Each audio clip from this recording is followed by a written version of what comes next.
यार budget gamers जो है ना वो हमेशा से मेरे दिल के बहुत करीब रहे हैं और एक टाइम पे हम भी किसी टाइम ऑब्वियसली बजट गेमर रह चुके हैं। तो पैसे कम होते हैं, परफॉर्मेंस मैक्सिमम चाहिए होती है, और स्पेशली जब आप कंसिडर करते हो कि आपकी जो फेवरेट कंपनीज होती हैं वो पिछले 1-2 साल 3 साल के अंदर कुछ अच्छी चीज़ आपको नहीं ऑफर कर रही होती।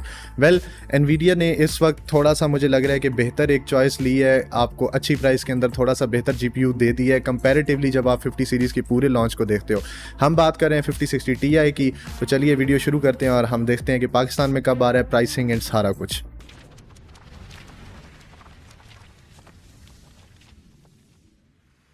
अस्सलाम वालेकुम everyone, this is your favourite boy Mohammad Asif back with another informational video. और आज की इस वीडियो में हम स्पेसिफिकली बात करने जा रहे हैं एनवीडिया के सबसे रीसेंट लॉन्च इन जीपीयूज जो कि है RTX 5060 Ti 16GB की। प्राइसिंग, अवेलेबिलिटी, उन सब की भी बात कर लेंगे। सबसे पहले हम स्पेक्स की बात कर लेते हैं। स्पेक्स एज आपने देखा था पहले 4060 Ti के अंदर आपको 8GB वेरिएंट भी और 16GB वेरिएंट देखने को मिला था। यहाँ पे भी आपके पास सेम ही चीज़ है। 5060 Ti जो है it comes with 16GB of VRAM and 8GB VRAM। 8GB VRAM वाला थोड़े से बाद लॉन्च होगा। 16GB VRAM जो है ना वो लॉन्च भी पहले हो गया है और साथ ही साथ वो अवेलेबल भी जल्दी हो जाएगा compare to the other ones. और 5060 जो है वो नेक्स्ट मंथ लॉन्च हो रहा होगा। सबसे पहले हम ये देख लेते हैं कि पाकिस्तान में जो आपको उसकी अवेलेबिलिटी वगैरह मिलेगी। पाकिस्तान के अंदर आपको इस मंथ के एंड में यानी कि अप्रैल का जो लास्ट वीक होगा या फिर जो आपका मई का फर्स्ट वीक है, ये जो 10 से 15 दिन का मार्जिन है, इसके दरमियान में स्टॉक अवेलेबिलिटी देखने को मिलेगी। Shipments are on the way. सबसे पहले आपको जोटेक का स्टॉक देखने को मिलेगा, जैसे आपको पहले भी मिलता है विद 2 years लोकल वारंटी। हमारे पास भी अवेलेबल होगा इंशाल्लाह इस मंथ के एंड तक। प्राइसिंग जो है ना वो थोड़ी सी मैं आपको बाद में उसकी बता देता हूँ, और उसकी वजूहात भी जो प्राइसिंग फ्लक्चुएट हो रही है ये कुछ उसके बारे में भी बात कर लेंगे। हम चल लेते हैं डायरेक्टली कि आपको अपग्रेड करना चाहिए, किसके लिए ये सेंस बनाता है, किसके लिए सेंस नहीं बनाता है। यहाँ पे जब हम परफॉर्मेंस की बात करते हैं तो हमें देखने को मिलता है कि 16GB VRAM जो है ना वो सेंस बनाता है उन लोगों के लिए, या तो जो 2K पे गेमिंग कर रहे होंगे उनके लिए एक अच्छा ऑप्शन है कि चलो VRAM जो है ना वो आपके पास मोर देन इनफ हो जाती है for 1440p। Apart from that जो हमारे स्टूडेंट्स वगैरह हैं, जितने भी लोग हैं जो AI वगैरह के वर्क फ्लोज में काम कर रहे होते हैं, या फिर ऐसे वीडियो एडिटर्स जिनके पास वीडियो फुटेज जो है ना वो काफ़ी एक्सटेंसिव साइज़ की होती है, जहाँ पे वो काफ़ी VRAM जो है ना वो यूज़ कर रही होती है, तो उसके लिए 16GB VRAM is good enough.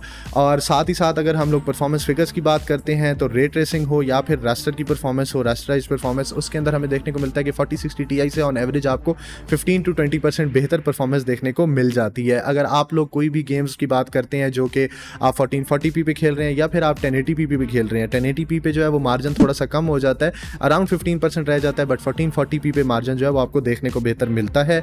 इसकी वजह यह है कि जो आपको CUDA कोर्स का इंक्रीज़ मिल रहा होता है, CUDA कोर्स जो है वो आइडेंटिकल ही हैं टू 4060 Ti, लेकिन साथ ही साथ उनकी जो अमाउंट ऑफ CUDA कोर्स है वो ज़्यादा हो रही है, उनकी सैचुरेशन ज़्यादा हो रही है, इस वजह से आपको परफॉर्मेंस थोड़ी सी इंक्रीज़ देखने को मिलती है।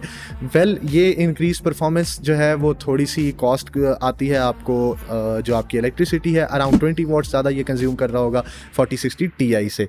ये तो हो गई परफॉर्मेंस फिगर्स की बात। अब हम लोग बात कर लेते हैं जो हमारी प्रोडक्टिविटी वाली चीज़ है, गेमिंग के अलावा प्रोडक्टिविटी वाली साइड। वहाँ पे आपको देखने को मिलता है कि जितने भी आपकी कोडेक्स जो आपको 8th जनरेशन का जो एनवीडिया का इनकोडर था, डेक आता था और NVENC और NDEC आता था, उनके साथ आपको जिन भी कोडेक्स की सपोर्ट नहीं मिलती थी वो सारी की सारी सपोर्ट भी आपको देखने को मिलेगी। यानी कि जैसे कि आप पहले मैं काफ़ी रिकमेंड करता था इंटेल का Arc B580 कि वीडियो एडिटर्स के लिए काफ़ी अच्छी चॉइस है। So same goes for 5060 Ti। If you are a video editor or someone who needs extra codec support, तो उनके लिए काफ़ी अच्छा ऑप्शन हो जाएगा। इसके बाद अगर हम लोग AI की बात कर लेते हैं तो AI के अंदर भी आपको जो है वो काफ़ी डिसेंट परफॉर्मेंस देखने को मिल जाएगी। उसका रीज़न ये है कि इसके जितने भी काउंटर पार्ट्स आते हैं वो 16GB VRAM के साथ नहीं आते, तो VRAM जो है ना उन सबको लिमिट कर रही होती है। तो आपके जो हायर पैरामीटर्स या ज़्यादा पैरामीटर्स वाले मॉडल्स होते हैं वो आप इजीली इसके ऊपर उन GPUs पे रन नहीं कर सकते, जबकि यहीं पे 16GB VRAM होने की वजह से आप 5060 Ti पे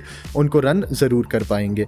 इन द लास्ट हम बात कर लेते हैं प्राइसिंग के ऊपर। तो यार प्राइसिंग ऐसा फैक्टर है, जब भी कोई चीज़ न्यू लॉन्च होती है स्पेशली इन 2025, तो आपने देखा है कि स्टार्ट में उसकी प्राइसिंग ऊपर रहती है। 5080 भी आए थे तो पहले जो है ना वो 5 लाख के आसपास बिकते रहे, आहिस्ता आहिस्ता करते करते अब वो 4 लाख की प्राइस ब्रैकेट में आपको देखने को मिल जाते हैं। 5070 Ti पहले जो है ना वो 380 390 तक था, अब आपको अच्छे वेरिएंट जो है ना वो 330 से 350 के दरमियान में देखने को मिल जाते हैं। और अगर आप थोड़ा सा बात करते हैं लोअर वेरिएंट्स की, यार कि जो बजट एंड के वेरिएंट्स होते हैं, वो आपको 3 से 310 के दरमियान देखने को मिल जाते हैं। Same goes for 5060 Ti। Launch है, लिमिटेड सप्लाई होगी, इफ़ यू आर समवन जो कि बहुत डेस्परेटली चाहिए जिसको, वो ले ले 5060 Ti। प्राइस मैं आपको जो है ना वो डिस्क्लोज कर देता हूँ, तकरीबन 1,55,000 से 1,60,000 के दरमियान में आपको मिल रही होगी इनिशियली, जो फर्स्ट बैच आएगा या सेकंड, पहले 2 बैचेस के अंदर आपको यही प्राइस देखने को मिलेगी। अगर तो आपको बहुत ज़्यादा ज़रूरत है अपग्रेड की, फिर तो ठीक है, इट मेक सेंस कि आप उसके ऊपर स्पेंड कर लो, वरना अगर इतना ज़्यादा नहीं है ज़रूरी तो आई will say that wait for a couple of months, 2 महीने वेट करें, प्राइसेस जो है ना वो इसकी थोड़ी सी कम हो के 145-150 तक आ जाए, तो चलो you will be saving around 10 to 15,000 on your GPU upgrade.